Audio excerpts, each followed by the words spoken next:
막 주고 이제 다음 주면 성탄절이 있고 송구영신 예배가 옵니다. 이때쯤 되면 대부분 많은 사람들이 올 한 해를 이렇게 반성함과 동시에 또 2025년도를 두려움 반 기대 반으로 이렇게 나아가게 되죠.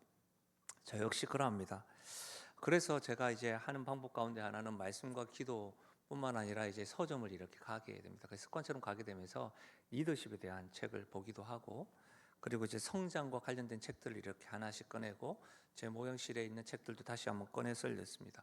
저는 개인적으로 선한 영향력에 대한 관심이 굉장히 많은 사람입니다. 복음의 빚진 자이기 때문에 이 복음의 능력으로 하나님의 일을 감당해야 될 뿐만 아니라 그 복음의 능력이 실제한다는 것을 이렇게 좀 영향력을 미치고 싶어하는 그런 마음과 생각이 좀 집중되어 있기도 합니다. 2025년도를 이제 맞이하면서 아마 저와 같은 분들이 많을 거라고 생각합니다.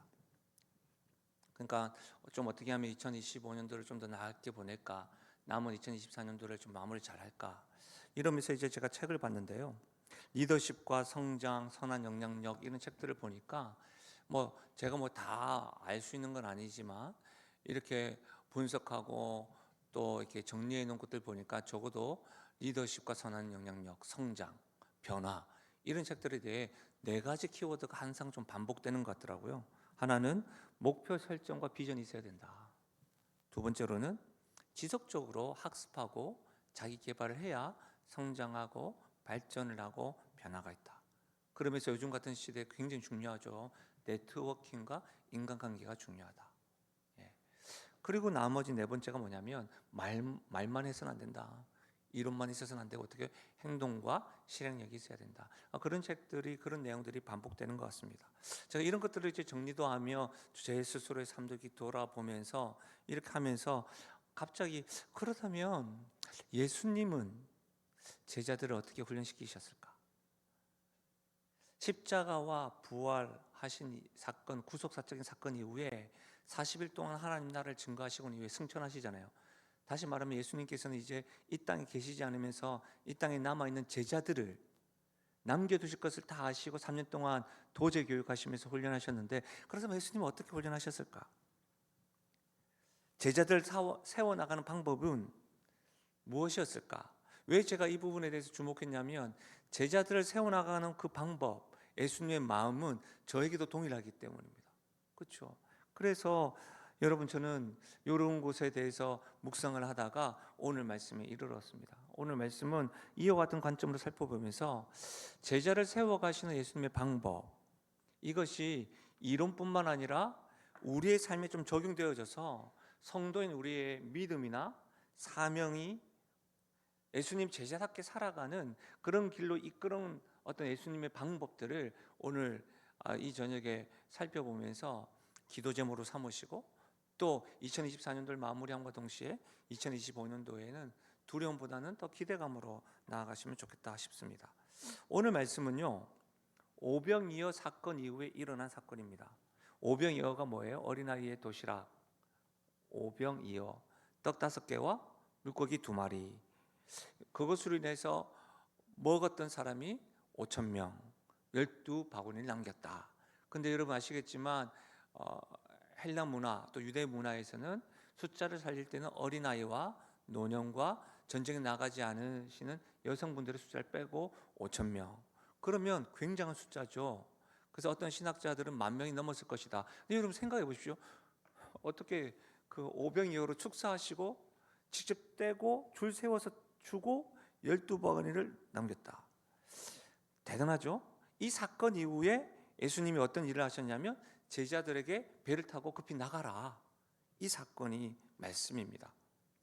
어떤 사건이 있은 이후에 있었다고요? 이 흐름을 잘 이해하시는 것이 성경을 전체를 보실 때 도움이 많이 됩니다. 오병이어의 기적이 일어난 사건 이후에 예수님 제자들을 속히 나가라고 하죠. 근데 여러분, 오늘 말씀에서 어떤 일이 있었나요? 물에 빠지고 풍랑이 있는데 예수님이 물 위로 걸어오고 고스트, 유령인가? 하고 잠잠하래. 다시 말하면 보십시오.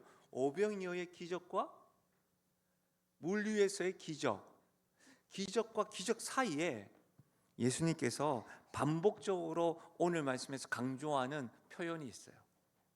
성경은 그것을 22절, 27절, 31절에서 반복적으로 강조하는 것이 있어요. 그게 뭘까요? 다시요. 22절, 27절, 31절에 반복적으로. 갑자기 세 개를 다 보려고 눈이 아프시죠? 즉시입니다. 즉시. 이제 보이십니까? 여러분 성경책 동그라미 이렇게 즉시. 다시 말하면 이 즉시라고 하는 말씀과 행동을 통해서 예수님은 지금 제자들을 세워가며 훈련하고 있다는 거예요. 그걸 한번 좀 살펴보자고요. 예수님이 제자를 세워나가는 방법들을 요 즉시라고 하는 말씀하시는 것과 행동하는 부분에 대해서 좀 살펴보는 것이죠. 먼저는 22절과 23절입니다. 예수께서 즉시 제자들을 재촉하사 자기가 무리를 보내는 동안에 배를 타고 앞서 건너편으로 가게 하시고 무리를 보내신 후에 기도하러 따로 산에 올라가시니라. 저물매 거기 혼자 계시더니. 무리를 보내시는 동안에, 여러분 실제로 무리를 보내시는 동안에 제자들을 즉시 재촉해서 보냈다는 겁니다. 그 자리에서. 여러분 오병이어는 굉장히 충격적인 사건 아니겠습니까? 오병이어로 5천 명 이상, 그냥 10,000명 생각 안 나도 5,000명만 먹여도 대단하지 않겠습니까? 무슨 소리? 여기 있는 숫자만 해도 500이, 어린아이 도시락이 뭐 대방어를 먹었겠습니까? 고기 2마리가? 아니라니까. 어린아이 도시락 대방어 2마리가 아니에요. 요만한 고기 2마리, 떡 5개. 그렇죠? 그럼 그것 가지고 여기 있는 숫자만 먹어도 대단한 일 아니겠습니까? 5,000명. 그러니까 어떤 일이 일어났어요? 너무 놀라운 일이니까 그 오병이어 사건을 경험한 무리들이 예수님께서 막 달려갑니다. 단지 놀라서 예수님께 몰려온 것이 아닙니다. 우리 SBS에 보면 한 번씩 모여있는 아이들이 있거든요. 슈퍼스타와 연예인을 보기 위해 다가오는 군중이 아닙니다. 왜 다가왔을까요? 오병이어 사건은 너무너무 중요한 사건이기 때문에 마태복음, 마가복음, 누가복음, 요한복음 다 기록되어져 있어요. 요한복음 6장에 이런 말씀이 있어요. 그러므로 예수께서 그들이 와서 자기를 억지로 붙들어 임금으로 삼으려는 줄을 아시고. 왜 몰려왔죠? 임금을 삼으려고 무리들이 예수님께 다가왔다는 거예요. 왜 임금으로 삼으라 할까요? 역사적인 배경을 이해하시면 유대 백성은 지금 로마의 정권 아래에 있잖아요. 그리고 그 유대인들은 어떤 사상을 가지고 있어요? 구약에서부터 약속하신 메시아 사상을 가지고 있다고요. 메시아가 나타나셔서 우리를 구원하실 것이다, 우리의 왕이 되실 것이다, 통치해 주실 것이다, 자기 속이나 옳은 대로 살아가는 그 유대의 백성들에게 참된 왕이 오실 것이다, 그런 생각을 가지고 있는데 지금 상황은 뭐예요? 로마 정권 아래 있잖아요. 배고파요. 친일파와 같이 로마를 위해서 일하는 삭개오와 같은 사람이 세리장이 되고 큰 부자가 되지만 주변에서 죄인 취급하면서도 우리는 가난하고 배고픈 거예요. 그런데요, 어떤 사건을 본 거예요? 예수님이 오병이어로 5,000명을 먹였다는 거예요. 그러니 여러분, 이제 배부를 수 있다는 거죠. 저분을 왕으로 모셔야 되겠다는 겁니다. 다시 말하면 군중들이 예수님을 왕으로 추대하려고 하는 그 순간에 예수님이 즉시 제자들을 보내라고 당신은 기도하러 갔다는 거예요. 여러분 분명히 아셔야 됩니다. 예수님은 정치적으로 인정을 받으시고 경제 회복을 일으키셔서 이 땅에서 왕으로 군림하려고 오신 것이 아닙니다. 예수님을 정치적인 예수로, 경제적인 예수로, 경제적인 물질의 복음만을 더하시는 분으로 아신다고 하면 잘못된 거라는 거예요. 그렇다고 한다면 군중들의 모습과 우리의 모습과 다를 바가 없어요. 예수님은 만유해 주시고 만왕의 왕이십니다.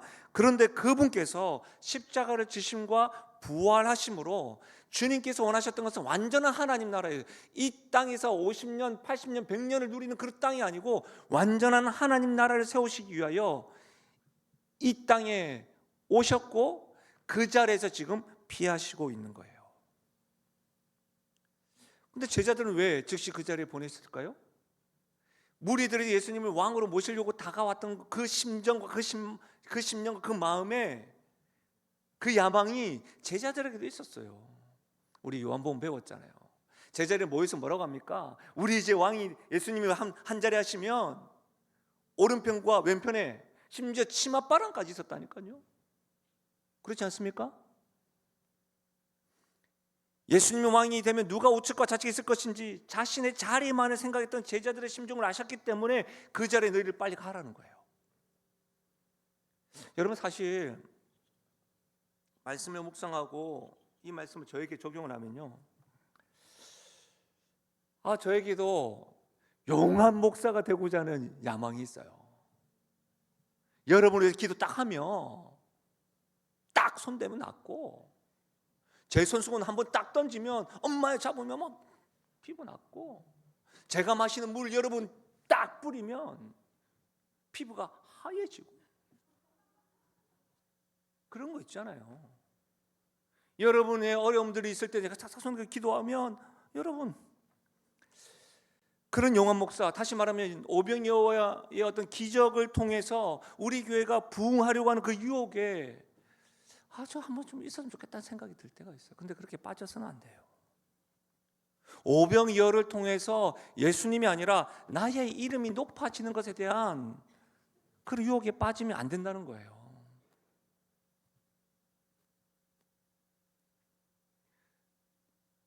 여러분, 저와 굉장히 친한 사역자들이 지금 한국 교회에서 많은 영향력을 미치고 있어요.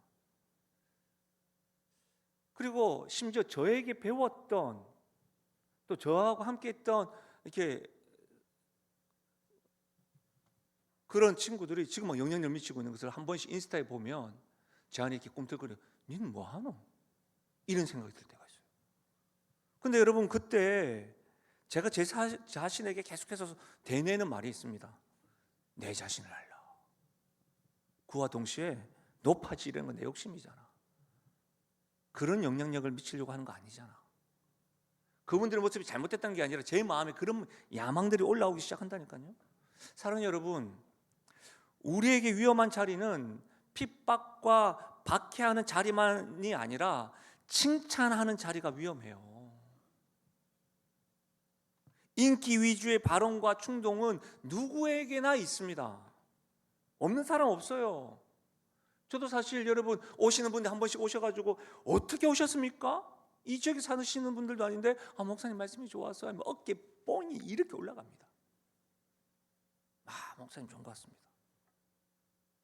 심지어 어떤 목사님이 휴가를 맞이해서 우리 교회에 오셔서 식사를 하는데 제가 줄 서서 있는 모습을 보고 놀라더라고요. 목사님, 너는 이게 일반적인데, 근데 나는 아무 생각도 안 하고 줄 서서 밥 먹고 있는데 내가 좀 남다른가? 이러면 어깨 또 뽕이 딱. 여러분, 누군가 칭찬해 주시고 자랑해 주실 때 의시 될 때가 있습니다. 그런데요, 그때 조심해야 합니다. 그런 곳이 위험합니다. 청년들 인스타그램이나 이런 거 할 때 좋아요 작게 있어도 괜찮아요. 몇 번이 되는 계속 찾아보지 마세요. 그것이 위험한 거예요. 그러다 보면 계속 보게 되는 거예요.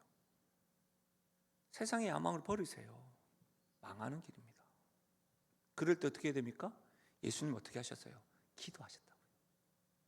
하나님께 독대하셨다고요.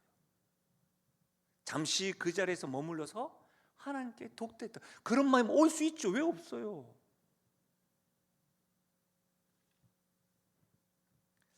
제가 공부를 해가지고 무슨 학위를 하나 땄습니다. 그랬더니 주변에서 요즘에 막 전화가 옵니다. 또 심지어 명함을 만들래요. 그때 내가 주여 하고 제가 안 만들었습니다. 그리고 잠시 딱 내뱉어 보니까 뒷걸음질 해보니까 학위 딴 사람이 너무 많아. 그 속에 딱 들어갔을 때 그래 내가 수고하고 내가 이 정도 했지 했는데 살짝 뒤돌아보니까 너무 많아.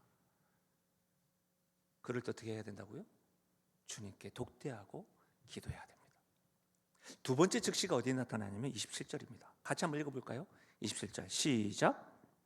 그래서 즉시 이르시되 안심하라 나니 두려워하지 말라. 여러분, 예수님께서 즉시 말씀하셨죠. 근데 말씀하시기 직전에 즉시 재촉해서 보냈는데 24절에 보면 이런 말씀이 있어요. 술이나 떠났다라고 됐죠. 여러분 성경책에 꽤 멀리 떠났다는 말입니다. 여러분, 다시 말하면 꽤 멀리 떠났다는 말은 뭐예요? 그 인기 많고 칭찬받는 그 자리 있고 싶은데 예수님 가라니까 하니까 제자들이 순종하고 떠났다는 말이에요. 그렇죠? 수리는 멀리 떠났다니까요. 바로 그 앞에 앞바다에 있었던 게 아니에요. 못 가가지고 가기 싫은데 요 칭찬의 자리가 좋은데 이렇게 머물러 있었던 것이 아니고 수리나 떠난다는 거예요. 다시 말하면 여러분, 지금 그런데 그 수리나 떠난 그 자리에서 풍랑을 경험하고 있습니다. 무슨 말이에요? 제자들은 지금 주님의 말씀에 순종하였음에도 불구하고 풍랑을 경험했다는 거예요. 죄를 지어서 풍랑을 경험할 수 있는 거 아닙니까? 어쩜 당연한 결과 아니겠습니까? 대표적으로 우리가 말씀을 배웠잖아요. 요나 선지자 배울 때에 여러분 요나 선지자 1장 1절에 보십시오. 여호와의 말씀이 아미떼 아들 요나에게 임하니라 이르시되 너는 일어나 저 큰 성읍 니느웨로 가서 그것을 향하여 외치라. 그 악독이 내 앞에 상달되었음이라 하시니라. 그러나 요나가 여호와의 얼굴을 피하려고 일어나 다시스로 도망하려 하여 욥바로 내려갔더니 마침 다시스로 가는 배를 만난지라. 여호와의 얼굴을 피하여 그들과 함께 다시스로 가려고 뱃삭을 주고 배에 올랐더니 여호와께서 큰 바람을 바다 위에 내리시매 바다 가운데 큰 폭풍이 일어나 배가 거의 깨진지라. 하나님의 말씀 불순종에서는 큰 폭풍을 맞아도 되는 거죠. 당연한 결과 아닙니까? 여러분, 이 말씀에서도 우리가 요나를 배울 때는 말씀드렸지만 니느웨로 가라고 했는데 다시스로 가려고 마음먹으니까 마침 배가 있었다는 거야. 그럴 때가 조심해야 돼요. 주님의 말씀에 불순종했는데 뭔가 일이 잘 풀린 것 같은데 자기가 자신이 스스로 생각하면서 분명 말씀에 불순종했음에도 불구하고 마침 나가가지고 뭐 배가 있으면 괜히 지금 예배를 드리다가 괜히 기분 나쁜 거야. 김상원 목사가 올 때 예배 드리는 거 하나님을 사모하는 마음으로 왔는데 기분 나빠가지고 처음에 화장실 가려고 했는데 문까지 나가니까 마침 택시가 와 있는 거야. 그런 거 안 좋다. 그런 거 아니라니까요. 오늘 안 통합니다. 말씀에 불순종해서 큰 풍랑을 맞을 수 있는 거 아닙니까? 근데 제자들은 지금 술이나 멀리 떠났습니다. 그럼에도 큰 풍랑이 만났어요. 우리는 대체로 순종함에도 불구하고 큰 풍랑을 만나면 어떤 생각을 하신 줄 아세요? 사람들의 반응은 보통 이런 거예요. 순종하지 않는 사람이나 순종한 사람이나 별반 다를 거 없네. 뭐 순종해도 큰 폭풍 만나네. 에이 모르겠다. 이렇게 굳이 내가 믿음을 강요하면서 살 필요가 있을까? 이런 생각을 합니다. 그러면서 자기 소견에 오른 대로 살려고 하지 말씀대로 살려고 안 합니다. 여러분, 그럴 때 우리 한번 질문해 봐야 되지 않겠습니까? 왜 폭풍을 만나세요? 고난이 왜 우리에게 오는 것일까요? 고난의 유익이 뭘까요? 사는 여러분, 놀라운 것은 불순종에서도 요나가 폭풍으로 만나고 난 이후에 요나 2장에서 물고기 안에서 회개하잖아요. 고난의 효력은 뭐냐면 나에 대해서 나를 나대게 하는 거예요. 연단을 통해서 예수님을 믿게 되는 거예요. 고난의 경험을 통해서 우리는 주님을 더 믿게 되고 하나님 영광을 보게 되는 그 과정이 있는 거예요. 우리를 성숙하게 만들어요. 여러분 잠시 생각해 보십시오. 여러분 인생 이 자리에 있는 여러분들 스스로 한번 점검해 보십시오. 여러분 인생 가운데 폭풍과 고난이 없어서 이 자리에 오셨습니까? 어쩌면 여러분의 삶 가운데 고난과 폭풍이 있어서 더 주님을 더 알아가고 그때는 죽을 만큼 힘들었는데 그 상황 때문에 주님을 본 거 아닙니까? 여러분, 제자들이 폭풍을 경험한 이유 성경은 감추지 않습니다. 순종했음에도 불구하고 폭풍을 경험했습니다. 근데 그 경험한 이유가 33절에 분명히 기록되어 있습니다. 배에 있는 사람들이 예수께 절하며 이르시되 진실로 하나님의 아들이로소이다. 예수님이 하나님의 아들이라는 사실을 그 폭풍을 통해서 뭐하게 됐다고 믿게 됐다는 거예요. 이전에 우리의 시선이 제자들의 시선이 폭풍에 머물러 있었는데 어떻게 바뀌었습니까? 그 함께 하시는 예수님으로 시선이 바뀌게 되고 하나님의 아들로 됐다는 거예요. 이렇게 되면 폭풍과 고난은 우리에게 복인 겁니다. 고난을 통해서 우리는 하나님을 볼 수 있게 되는 겁니다. 고난에만 시선을 머물러 있으면 하나님의 일하심을 보지 못하는 겁니다. 여러분이 고난이 있으면 그 문제로 말미암아 주님께 부르짖고 간구하고 그 간구에 하나님이 응답하시면서 어떻게 해요? 하나님의 역사를 경험하게 되는 겁니다. 사랑하는 여러분, 고난은 하나님 영광을 드러내게 하기 위함입니다. 여러분 지금 어떤 풍랑을 만나고 있으십니까?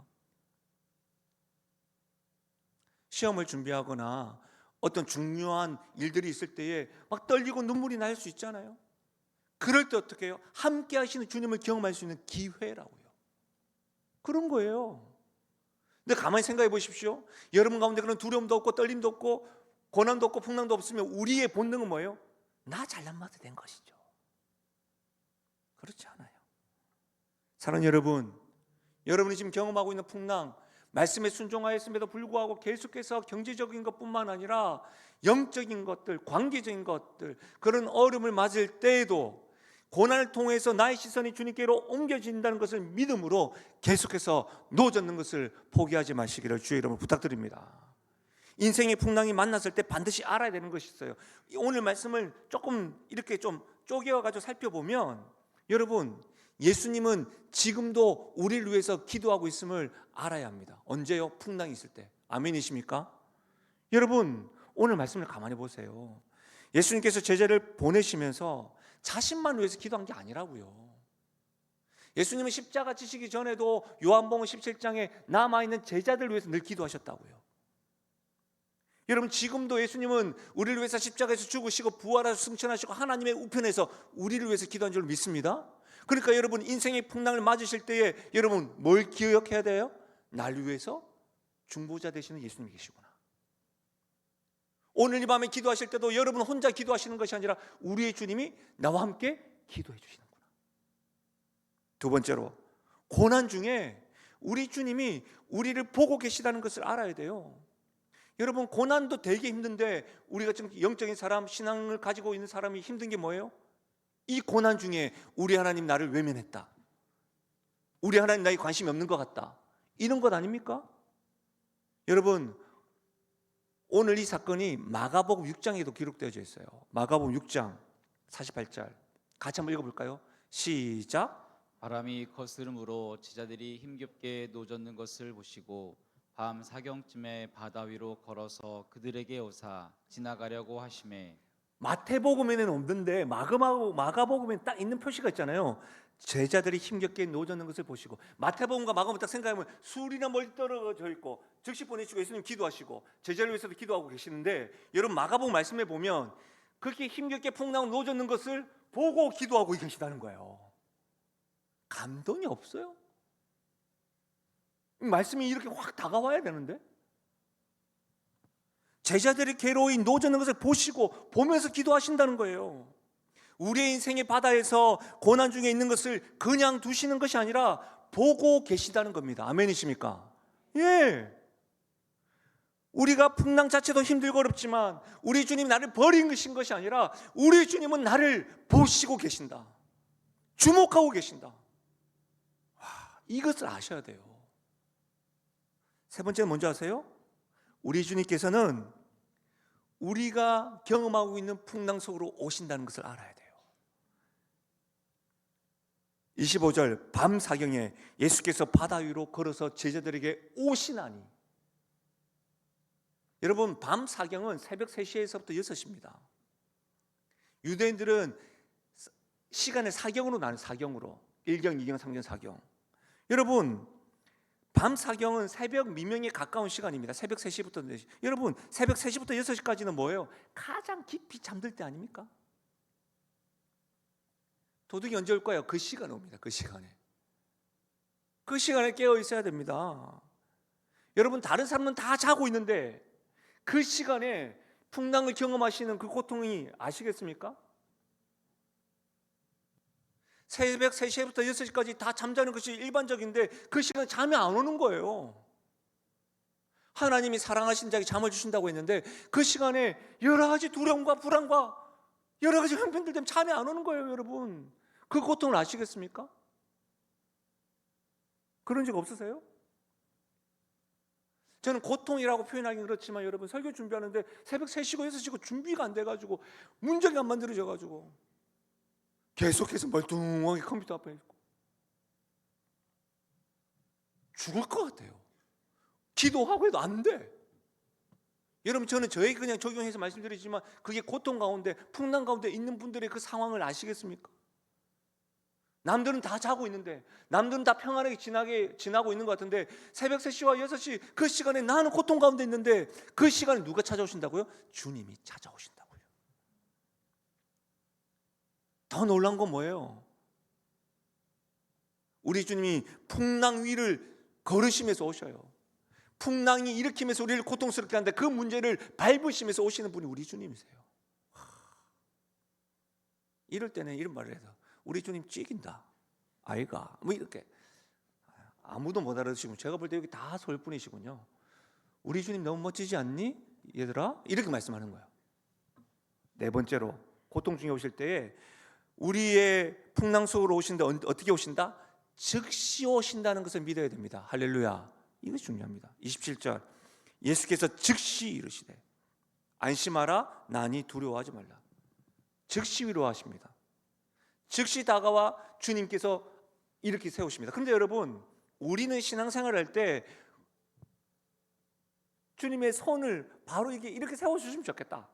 아까 저에게 이야기하자면 제가 새벽 3시나 6시에 말씀이 풀리지 않으면 즉시 말씀이 쫙 풀리고 결론까지 쫙 떼고 이렇게 되는 걸 우리는 원합니다. 잠 때문에 잠 오지 못하면 주님께서 은혜 주셔가지고 바로 눈 감으면 그 3시간 자더라도 피로가 싹 풀리고 그렇게 되길 원하세요. 하나님 용기를 주십시오라고 기도할 때 용기를 팍 주길 원하신다니까. 근데 여러분 가만히 생각해 보십시오. 하나님이 여러분께서 용기를 달라고 기도하거나 여러분에게 담대함을 달라고 기도할 때에 담대함을 바로 주시겠습니까? 용기를 주시겠습니까? 아니면 용기를 기도했던 것처럼 그 기도의 열매를 볼 수 있는 기회를 주시겠습니까? 기회를 주시는 거예요. 여러분 하나님의 손을 만나기 전에 예수님이 즉시 오셔서 하시는 말씀이 뭐예요? 내니 안심하라. 말씀으로 먼저 위로하셨다는 겁니다. 어떤 기적 같은 것들을 여러분께서 바라고 사모하기보다 여러분이 풍랑 가운데 있을 때 즉시 우리에게 다가오셔서 말씀을 해주시는 그 주님을 경험하실 수 있어야 된다는 거예요. 말씀을 가까이 하셔야 돼요. 말씀이 육신이 되어 우리 가운데 거하심에 태초의 말씀이 되시는 그분께서 곧 하나님이시라. 하나님 되신 말씀 되신 예수님이 우리에게 다가오신다는 거예요. 사랑하는 여러분, 기적 이전에 말씀으로 위로하십니다. 즉시 위로받고 싶을 때 위로의 주님 되시는 말씀 앞에 가까이 가십시오. 말씀을 펴십시오. 이런 거 말고 갑자기 말씀 딱 펴고 딱 펴고 전 보듯이 그러지 마시고 잘 모르겠다고 한다면 지난주 말씀을 들으세요. 잘 모르겠다고 한다면 잠언 말씀을 읽으세요. 시편 말씀을 읽으세요. 잠잠하게. 특히 저는 시편 말씀을 읽을 것을 권해요. 시편은 믿음의 성도들이 주 앞에 찬양을 하면서 통회하고 기도하고 찬양하는 말씀이잖아요. 여러분은 뭐 어떤 말씀 읽어야 될지 모를 때는 요한복음을 읽으세요. 우리 요한복음 강의하고 있으니까. 그리고 어떻게 시편을 읽으시면서 하나님의 위로하심을 경험해 보십시오. 저는 저를 괴롭히는 사람이 있었어요. 사역을 할 때. 오해를 받아가지고 그 교회의 사역자인데 그 사역자의 친척이 또 교회에 있는 거예요. 장로님이. 저는 아무도 없거든요. 제가 전에 이야기했던 거 저는 천민이라 아무도 없어. 그 오해가 딱 붙으니까 그 사역자가 자기 친척들과 동원해가지고 저를 막 공격을 하는데 저 엄청 힘들었어요. 말도 못하고. 근데 그때 제가 시편을 읽었는데 저와 같이 시편의 기자가 원수를 향하여 욕을 하면서 하나님께 기도하더라고. 그 말씀이 위로가 되더라고. 아, 욕하면서 기도해도 되는구나. 근데 물론 그 시편 기자의 욕은 나중에 찬양으로 하나님께 맡겨드리는 것으로 바뀌었는데 제 마음에 그게 위로가 되더라니까요. 아, 내가 목사가 이런 상황에서 내가 욕할 수 있겠나? 저 사람을 위해서 내가 이렇게 축복해야지 이러나도 부담감이 있었는데 시편 보니까 오호라. 심지어 이런 말씀도 있었어요. 씨를 말라지게 해주옵소서. 이런 기도가 있더라고. 그 내가 그것까지는 아니고 주님 저 인간 좀 성질머리 좀 이렇게 기도하게 되니까 그러고 나서 막 하나님 위로를 더하시는 거예요. 사랑하는 여러분, 기억하십시오. 여러분에게 인생의 풍랑을 만날 때 반드시 알아야 될 것은 4가지. 우리 주님께서 지금도 나를 위해 중보하신다. 고난 중에 나를 보고 계신다. 내가 경험하고 풍랑 속으로 오신다. 어떻게 오신다? 즉시 말씀으로 오신다. 아멘이십니까? 여러분, 근데 우리 주님께서 어떻게 말씀하셨습니까? 내니라고 이야기합니다. 내니. 여러분, 내니라고 하는 것은 요한복음에서 굉장히 중요한 표현입니다. 에고 에이미라고 하는 표현이에요.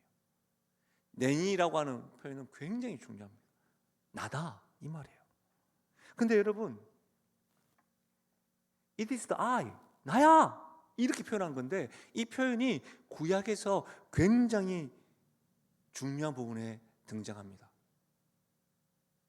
출애굽기 3장 14절 모세가 하나님께 아뢰되 내가 이스라엘 자손에게 가서 이르기를 너희의 조상의 하나님이 나를 너희에게 보내셨다 하면 그들이 내게 묻기를 그의 이름이 무엇이냐 하리니 내가 무엇이라고 그들에게 말하리이까. 하나님이 모세에게 이르시되 나는 스스로 있는 자이니라. 또 이르시되 너는 이스라엘 자손에게 이르기를 스스로 있는 자가 나를 너에게 보내셨다 하라. 여기서 스스로 있는 자 여호와, 이 말이 에고 에임이 나다. I am who I am, 이렇게 이야기할 거예요. 굉장히 중요합니다. 이 말을 야훼라고 이야기합니다. 야훼는 스스로 있는 자, 하나님을 가리킵니다. 그러니까 지금 예수님께서 에고 에임이, 이 말은 뭐예요? 내가 곧 하나님이다. 그러니 이후에 제자들이 예수님 보고 하나님 아들이라고 찬송하는 거예요. 와, 여러분, 모세가 양을 치고 있는데 하나님께서 나타나가지고 너 저 백성 구원해라. 내가 뭐라고 해갑니까? 스스로 있는 자가 보냈다고 해라. 그렇게 이 말씀이에요. 에고임이 내가 그다. 여러분, 아무리 리더십이 있다 할지라도 내가 나니까 따라오십시오 이렇게 하면 누가 따라오겠습니까? 완전한 인간 없잖아요. 여러분, 요한복음 8장, 우리가 요한복음 배우잖아요. 성경은 성경으로 해석되어야 되는 것이 굉장히 중요합니다. 요한복음 8장 24절 같이 한번 읽어볼까요? 시작. 그러므로 내가 너희에게 말하기를 너희가 너희 죄 가운데서 죽으리라 하였노라. 만일 내가 그인 줄 믿지 아니하면 너희 죄 가운데서 죽으리라. 이 말은 뭐예요? 내가 그인 줄 알지 못하면 너희가 죽으리라. 내가 그인 줄 알아라. 내가 그인 줄 믿어라. 이 말 아닙니까? 그 말은 무슨 말이냐면 예수님께서 내다, 내가 곧 하나님이라. 그러니 안심하라. 이걸 믿으라는 말이에요. 우리 주님 즉시 찾아오셔서 폭풍 가운데 임할 때 나에게 찾아오셔서 상호야, 내다, 내가 하나님이다, 내가 스스로 있는 자다. 이 말이 뭐예요? 내가 너를 구원할 자다, 내가 너를 사랑하는 자다, 내가 너를 건지고 보호하는 자다. 이것을 믿으라는 말이에요. 에고에임이, 이 말씀을 믿으라는 거예요. 여러분이 위로하시는 그 말씀 가운데 어떤 하나님을 바라보셔야 됩니까?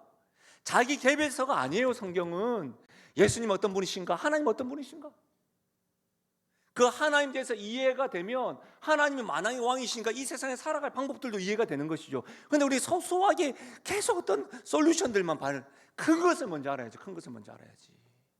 솔루션을 받으면 또 다른 상황이면 또 다른 솔루션이 필요하잖아요. 이게 너무너무 중요한 거 아니에요. 사랑하는 여러분, 이 하나님을 믿으라는 거예요. 즉시 다가오셔서 에고에임이 나다, 내가 너를 건지는 나다. 그러니 안심해라. 이 음성이 오늘 이 밤에 기도하시는 여러분들에게 들려지기를 주의 이름으로 축복합니다. 마지막 즉시 28절입니다. 베드로가 대답하여 이르되 주여 만일 주님이시거든 나를 명하사 물리로 오라 하소서니. 여러분, 저는 베드로를 미워할 수 없어요. 베드로가 저와 너무 닮았어. 베드로는 어부입니다. 어부의 전공자입니다. 지금 예수님에게 뭘 요청하냐면 나로 물 위로 걷게 하소서. 여러분, 베드로가 물 위로 걸으면 물에 빠진다는 걸 모를까요? 압니다. 근데 왜 이러는 걸까요? 베드로 은혜 받아서 그런 겁니다. 무슨 말인지 아시겠습니까? 난 어렵게 생각하지 마시고 은혜 받아서 그렇다니까요. 너무 은혜 받으니까 주님, 만약 주님이시면 나를 물 위로 걷게 해주세요 이러는 거예요. 그런데 놀라운 건 뭐예요? 주님이 Come here, 와라. 와, 오늘 영어 좀 됩니다. 여러분, 무슨 말이에요? 어부가 아는데 뭐랍니까? 주님, 내가 한번 해보겠습니다. 그래, 한번 해봐라. 지금 이렇게 말하는 거예요. 막 감동돼가지고. 여러분, 우리가 1000번 1000번 넘어져도 주님께 물 위로 걷게 하라고 하실 때 걷고 싶습니다, 은혜 받아 할 때 우리 주님 뭐라고 하는지 아세요? 웃나? 해봐라. 아, 굿트라이. 괜찮다. 해봐라. 이렇게 말씀하신다는 거예요. 근데 꼭 이렇게 이야기하면 근데 왜 물에 빠졌습니까? 여러분, 예수 말씀하시면 믿음이 없어서 물에 빠졌다잖아요. 근데 처음부터 물에 빠진 건 아니잖아요. 걷다가 주님을 보다가 풍랑을 보고 바람 때문에 무서워서 빠진 거 아닙니까? 근데 여러분, 제가 또 말씀 묵상해 보니까 여러분, 그러면 오늘 믿음 있는 여러분들이 저기 안양천에 뛰어가 보십시오. 빠집니다. 오랑리 해수욕장 가셔도 주여 믿습니다. 빠진다니까요. 그럼 이걸 어떻게 이해해야 되느냐? 여러분, 요한복음 11장에 보면 예수님께서 나는 생명이요 부활이니 나를 믿는 자는 죽어도 살겠고 살아서도 영생을 얻을 것이다 하시면서 나사로를 나와라 합니다. 그때 나사로는 무덤에 있었습니다. 그렇죠? 그럼 여러분 우리 아시다시피 여러분 선산에 있는 어떤 무덤 그런 것들 제외하고는 당시에 여러분 약간 외국 같은 데 가면 다 공동 묘지가 있단 말이죠.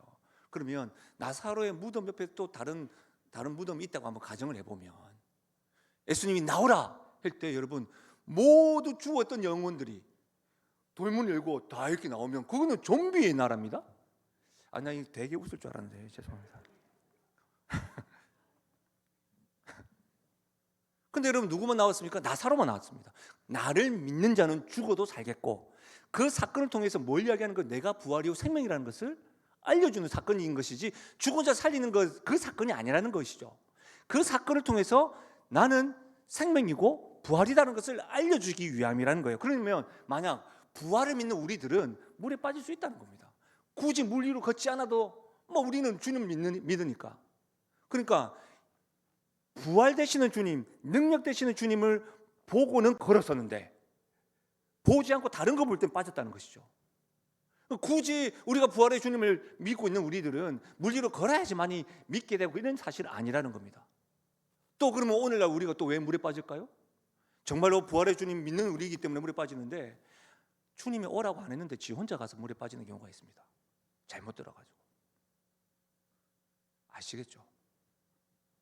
이것도 안 통하네. 근데 여러분 오늘 말씀 한번 가보십시오. 저는 요즘에 한참 인기가 조금 떨어지기는 했지만 나 혼자 산다. 그 다음에 전지적 참견 시점 이런 관점으로 지금 베드로만 딱 보면 베드로의 이게 움직임을 딱 보면 베드로가 물 안에만 있다가 물 밖에 나왔다가 맞죠? 그리고 걷다가 빠져가지고 건짐을 받았잖아요. 베드로 이렇게 쫙 보면 근데 베드로만 제외하고 베드로만 물에 나왔고 그리고 걷다가 물에 빠졌잖아요. 그러면 물 안에 있는 사람은 베드로도 물 안에 있었지만 제자들도 있었잖아요. 맞죠? 그렇게 보면 여러분 배 안에만 있어가지고 풍랑을 보고 두려워하고 고스트다 유령이다 이렇게 무서워 떨고 있는 모습보다 은혜 받아 주님 한번 내가 걷고 싶습니다. 물로 한번 걸어보고 빠졌는데 건짐을 당해보고 이게 더 낫지 않겠습니까? 제가 너무 지금 말씀을 거갑니까? 여러분 제가 왜 이렇게 말씀드리냐면 즉시 말씀하시면서 뭐라고 이야기하냐면 믿음이 적은 자 왜 의심하느냐라고 하잖아요. 제가 이 본문 가지고 설교를 많이 했는데 믿음이 있어야 됩니다 하고 얘기하는데 믿음이 적은 자여 왜 의심하느냐 하는데 우리가 한 가지 놓치고 있는 게 있어요. 믿음이 적은 자여 왜 의심하느냐라고 빠졌는데 예수님이 믿음이 적은 그 베드로도 어떻게 하고 있어요? 건졌다는 거 아니에요. 정말 닭살 돋아야 되는데 이 말이 무슨 말인지 아시겠어요? 우리가 지금 놓치고 있는 거 아닙니까? 믿음이 없어서 물에 빠질 수도 있는데 믿음이 없는 자도 우리 주님 뭐 하신다? 건져주신다는 거예요. 언제 30절 같이 한번 읽어볼까요? 30절입니다 같이 읽겠습니다. 시작. 바람을 보고 무서워 빠져가는지라 소리질러 이르되 주여 나를 구원하소서 하니. 뭔지 아시겠죠? 물에 빠질 때 넘어질 때 믿음이 없어서 내가 순종을 했다가 넘어질 때 그때 주여 나를 구하소서 하면 어떻게 해요? 주께서 건지신다니까요. 그렇게 따지고 보면 배 안에만 있어가지고 풍랑 때문에 두려워하고 떨고 유령이다 이렇게 있는 것보다 물 위도 한번 걸어보고 모르겠네 내가 완전 성령 충만할 때 영적인 걸 경험했다니까 이것과 믿음을 가졌다가 믿음 없어졌는데 그때 주님 불렀더니 주님 건져주셨다 이런 경험이 더 좋지 않겠냐 이 말입니다. 사랑하는 여러분 저는 여러분이 또 우리 영신교회가 배 안에만 머물러 있는 것이 아니라 주님 앞에서 믿음으로 나아갈 때 빠지더라도, 믿음이 작아서 빠지더라도 주여 나를 구원하소서 부르짖어 보고, 그래서 주님이 건져주시는 것도 경험해 보고, 즉시 건져주시는 그 은혜도 경험해 보고, 그런 여러분의 삶의 현장이 되기를 주님의 이름으로 축복합니다. 놀라운 건 32절에 그랬던 베드로가 뭘 경험하고 있습니까?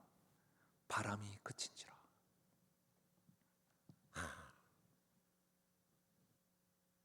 그랬던 베드로, 물 위로 잠시 걸었다가 믿음에서 빠졌고 건짐을 당했던 그 베드로가 전적으로 하나님 역사, 바람이 다 그치는 것을 경험했다는 거 아닙니까?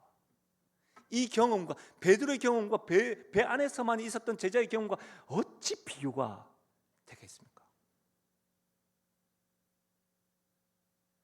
사랑하는 여러분, 넘어져도 다시 시작하십시오. 2024년도가 넘어지는 해였다고 하더라도 2025년도에는 다시 시작하십시오. 빠지더라도 다시 주님을 부르짖고 주님을 기쁘시게 하는 일들을 시도하며 나아가십시오. 즉시 세 번째 말씀하셨어요. 잘 보십시오. 유혹의 길에 벗어나도록 피해라. 그리고 우리 주님께서 즉시 위로해 주셨어요. 그리고 즉시 붙잡아가지고 일으켜 세워주셨어요. 베드로를, 제자들을 어떻게 훈련시키고 세웠습니까? 유혹이 있는 자리를 피하게 하셨어요. 순종하며 나가는 그들에게 예수님 즉시 가셔서 위로해 주셨어요. 그리고 붙들어 주셨어요. 이걸 우리에게 한번 적용해 볼까요? 우리도 유혹의 자리에서 즉시 피해야 합니다. 하나님이 드높아지는 자리가 아니라 우리 자신이 드러날 때에 그 자리에서 피하셔야 됩니다. 그리고 어떻게 해요? 다가오셔서 위로하시는 그 주님, 우리 인하여 평안함과 안심 경험하십시오. 주님이 주시는 그 평안함을 경험하십시오. 하나님이 사랑하신 자에게 잠을 주시는 것을 경험하십시오. 또한 어떻게 해요? 오라 할 때 가고, 유혹의 자리에서도 즉시 가라 할 때 가고, 주여 붙잡아 주시고, 손 내미는 것 붙잡고, 이것이 뭐예요?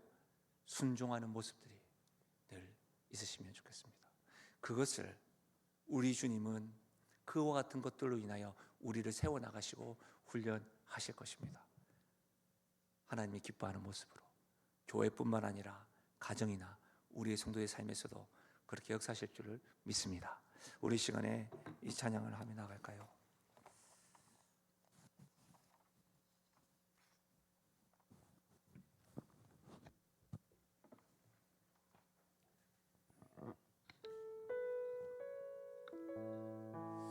이 찬양 가사가 여러분에게 한 번 불려지든 두 번 되뇌이든 세 번 되뇌이든 오늘 말씀과 이렇게 성령께서 이렇게 연계해 주셔서 여러분의 심중에서 진실되게 전심을 다하여 기도에 부르짖음으로, 물에 빠져 있는 베드로가 주님 나를 구원하소서 그와 같은 고백처럼 나는 믿습니다.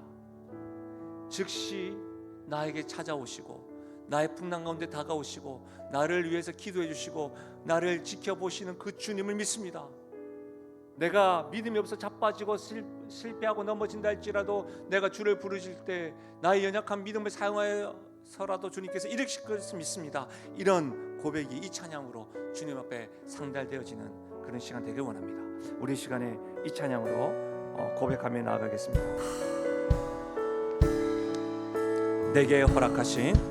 내게 허락하신 시련을 통해 나의 믿음 너무 강하게 자라나고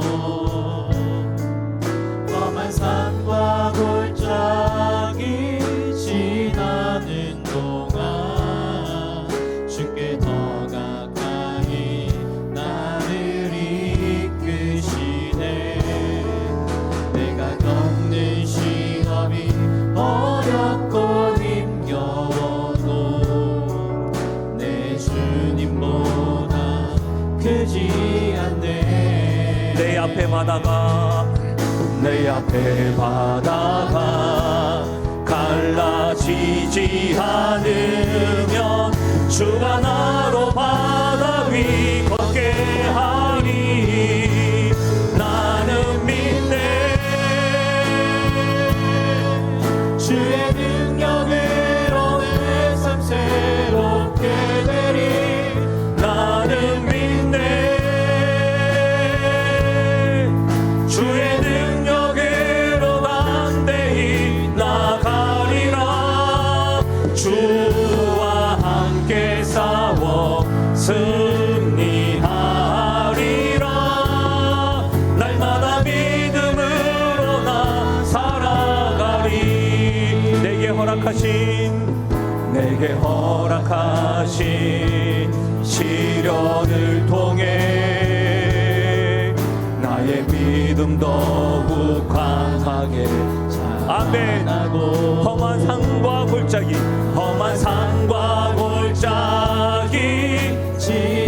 그 험한 산과 골짜기를 통해서 주께 더 가까이 나를 이끄시네. 우리 이렇게 고백하실까요? 내가 겪는 시험이 어렵고 힘겨워. 내 주님은요, 내 주님보다 크지. 우리를 지켜보시고 즉시 안심하라고 말씀하시는 주님. 아멘. 갈라지지 않으면 주가 나로 바다 위 걷게 하리. 나는 믿네. 주의 능력으로 내 삶 새롭게 되리. 나는 믿네. 아멘. 주의 능력으로 함께 나가리라. 주와 함께 싸워 승리하리라.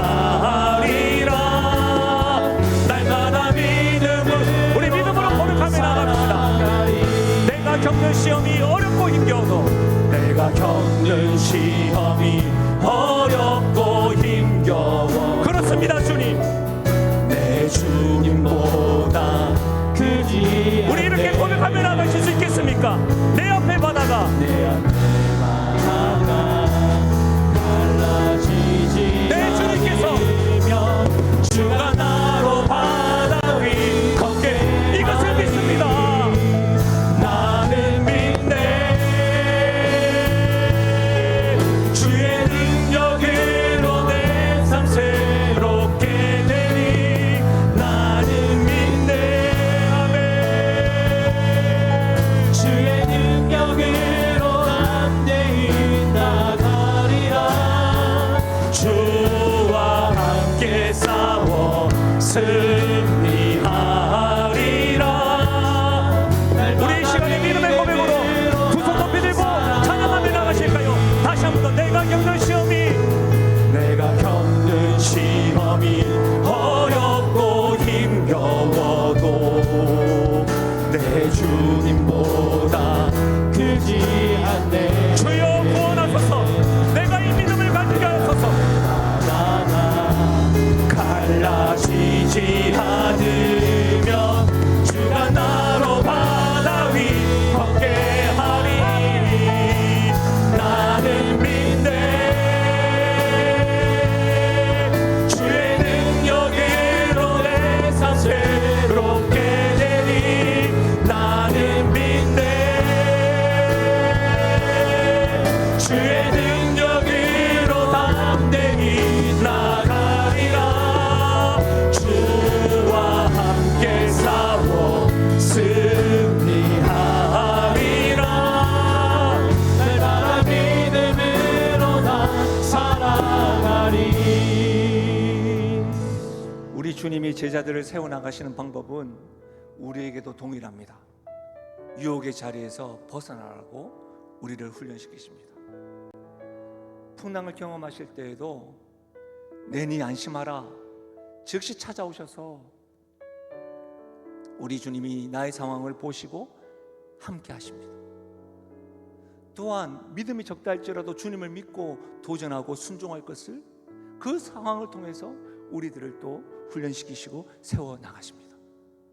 여러분의 상황과 형편과 여러분의 기도 제목 가운데 나는 믿네, 내 주님이 그런 분이라는 걸, 우리 주님이 나에게 생명도 아끼지 아니하시고 구원자라고 하신다고 한다면 우리가 기도하는 관계적인 문제나 경제적인 문제나 여러 가지 상황들도 주님 앞에서는 큰 문제가 아닐 것입니다. 그런데 우리가 계속해서 우리 주님을 너무 협소하게만 그 주님을 높이고 신뢰하는 것은 아니실까요? 호기 자리에 풍랑과 고난 가운데 있는데 우리 주님은 모르실까요 하시는 분이 있으십니까? 아닙니다. 지금도 힘써 애쓰시는 모습을 보시고 기도하고 계신 그 주님, 오늘 이 밤에 그 주님과 함께 동력하고 함께 중보하고 함께 기도하는 일들로 인하여 주님이 위로하시고 특별히 이 음성, 내니 안심하라, 내가 너희를 구원할 자다, 내가 너의 풍랑도 잠잠케 할 자다, 내가 전능한 하나님이시다, 내니 두려워 말고 안심하라, 이 음성이 여러분 가운데 새겨져서 주님 믿습니다, 그 믿음으로 여러분이 가지고 있는 개인 기도의 제물을 가지고 기도하시고 이 찬양 가사대로 기도하시고 또 환우들을 위해서 여러분 기도 제목도 있으시면 기도하시고 돌아가시면 되겠습니다. 우리 주여 한번 크게 불러주고 기도하며 나갑니다. 주여